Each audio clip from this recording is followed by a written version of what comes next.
आपण पाहिलं की प्रचार जोरदार सुरू आहे। म्हणजे आज बघितलं तर भाजपा नेते नरेंद्र मोदी असतील किंवा काँग्रेस नेते राहुल गांधी असतील, आज महाराष्ट्रात होते, त्यांनी जोरदार प्रचार केलाय।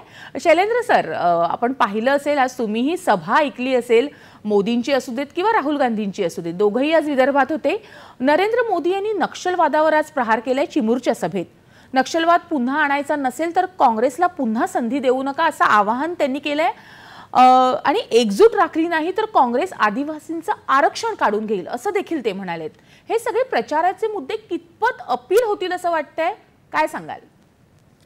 त्याच्यामध्ये आपण हे लक्षात घेतलं पाहिजे की नरेंद्र मोदी हे देशाचे पंतप्रधान आहेत आणि ते ज्यावेळेला या सभा घेतात, म्हणजे महाराष्ट्रामध्ये 10च्या वर सभा ते घेणार आहेत, त्यामुळे एकीकडे राष्ट्रीय मुद्दे मांडतानाच म्हणजे काँग्रेसची भूमिका कशी आहे, मग ते कसे SC ST किंवा या लोकांना त्यांच्या जातीमध्ये विभागू इच्छित आहेत, म्हणजे जातनिहाय जनगणनेच्याबद्दल ते जे मुद्दा मांडतात की आपण एकत्र राहिलो तर संघटित राहिलो तर आपली ताकद जास्ती असते, त्यामुळे ST मधले लोक वेगवेगळ्या जातीत विभागले गेले तर कसा प्रश्न येईल किंवा तुम्ही दुबळे व्हाल हे ते सांगतात। त्याचबरोबर ज्या ज्या भागात सभा असतात तिथले स्थानिक मुद्दे त्यांना घ्यावेच लागतात आणि ते घेताना अर्थातच ते तिथल्या जनतेच्या जिव्हाळ्याचे मुद्दे असतात। त्यामुळे विदर्भ भागामध्ये अर्थातच कापूस सोयाबीनचा मुद्दा असेल किंवा नक्षलवादाचा मुद्दा असेल, जसं पश्चिम महाराष्ट्रामध्ये ऊसाचा मुद्दा असतो, इन्फ्रास्ट्रक्चरचा मुद्दा असतो, मुंबईमध्ये JNNURM मध्ये काही आलेली काही ब्रिमस्टोयार्डसारख्या गोष्टी असतील, तर या सगळ्या गोष्टी ज्या आहेत त्या लक्षात घेऊन विदर्भामध्ये सभा होती, चंद्रपूरसारख्या भागात होती,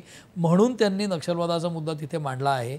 आणि काँग्रेसला संधी दिली तर नक्षलवाद पुन्हा डोकं वर काढेल हे जे त्यांनी सांगितलं त्याचा पुष्ट्यर्थ काही त्यांनी 4 गोष्टी सांगितलेल्या नाहीत।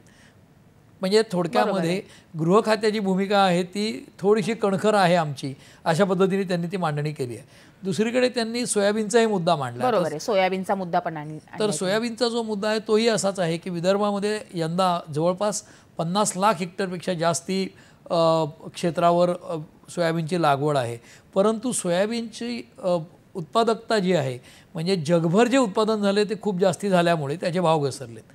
आता इंटरनॅशनल मार्केटमध्ये मागणी पुरवठा ही जी सगळी गॅप असते त्याच्यामध्ये एकीकडे जगभरच्या मार्केटमधलं उपलब्धता आणि भारतामध्ये एडिबल ऑइलवर सुद्धा ड्युटी लावायची शेतकऱ्यांची मागणी, या सगळ्या ते मुद्दे असल्यामुळे सोयाबीन उत्पादकांना भाव मिळत नाही। आणि सरकारने यंदाच्या हंगामात मला वाटतं 200-250 रुपयांनी सोयाबीनचे भाव वाढवले, म्हणजे हमी भाव जे असतात आणि ते 2892 रुपये वगैरे अशी काहीतरी केली होती किंमत। आत्ता मोदींनी ती 6000 पर्यंत देऊ सांगितलं आहे, त्यामुळे ते विदर्भातल्या मतदारांना आकृष्ट करण्यासाठीच केलं हे उघड आहे। त्यामुळे हे निवडणुकीतच भाषण आहे आणि त्यामुळे नक्षलवाद आम्ही कसा संपवला आहे आणि आम्ही सोयाबीनला कसे भाव देऊ हे त्यांनी सांगितलं। हे अगदी निवडणुकीतच फक्त भाषण आहे, त्यामुळे त्याचा परिणाम होईल का? तो होतो, ज्यावेळेला प्रधानमंत्र्यांच्या लेवलचा माणूस येऊन सांगतो आणि त्यांचं ट्रॅक रेकॉर्ड असं असतं की जे काम करतायत असं दिसतं, म्हणून तिसऱ्यांदा टर्म मिळाली आहे, म्हणून आमचं सरकार आणलं तर आम्ही भाव देऊ हे त्यांचं आश्वासन आहे। पण त्यांनी काँग्रेसवर पण एक पलटवार केलं की काँग्रेस आदिवासींचं आरक्षण काढून घेईल। हो, तो मुद्दा बरोबर आहे। त्याचं कारण असं, राहुल गांधी जे जातनिहाय जनगणनेचा मुद्दा मांडतायत तर जातनिहाय जनगणनेला आमचा विरोध आहे अशा शब्दात न म्हणता त्याचं इंटरप्रिटेशन ते असं केलं जातं की आज शेड्यूल्ड ट्राईब या एका ST वर्गाखाली काही जे लोक आहेत जमातीमध्ये, त्या लोकांच्या जर जाती उपजाती कळायला लागल्या जातनिहाय जनगणनेनंतर तर त्यांची SC STची 10% पॉप्युलेशन, 30% पॉप्युलेशन, 15% पॉप्युलेशन ही एकत्र एक वर्ग म्हणून न राहता जाती जातीत विभागले जातील। जसं OBC मध्ये 65 जाती आहेत, आज त्यांना OBC संवर्ग म्हणून एकत्र जे आरक्षण आहे त्याच्यामध्ये उद्या जर ते विभागले गेले वेगवेगळ्या जाती जमातींमध्ये आणि त्याचा काही वेगळा विचार व्हायला लागला तर ती भीती आहेच ना।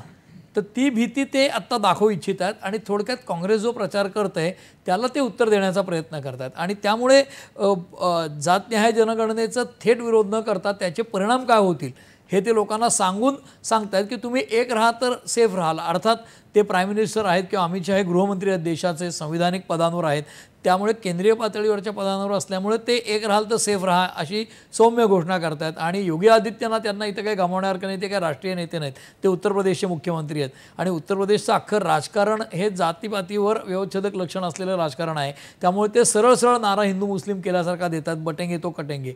त्यामुळे मोदींना किंवा शहांनाही अतिशय जपून बोलावं लागतं, म्हणून ते म्हणतात की तुमच्यात विभागण्या झाल्या तर तुमचं नुकसान होईल। आणि हा अगदी सोपा मुद्दा आहे की जो विदर्भात विशेषतः लागू होतो, कारण विदर्भामध्ये एकूण डेमोग्राफीमध्येच या सर्व तळागाळातल्या जनतेची संख्या जी आहे ती खूप जास्ती आहे. बरोबर. म्हणजे जवळपास 30-35% सगळ्या मिळून जाती जमाती जातात त्या, म्हणजे अदर दॅन ओबीसी.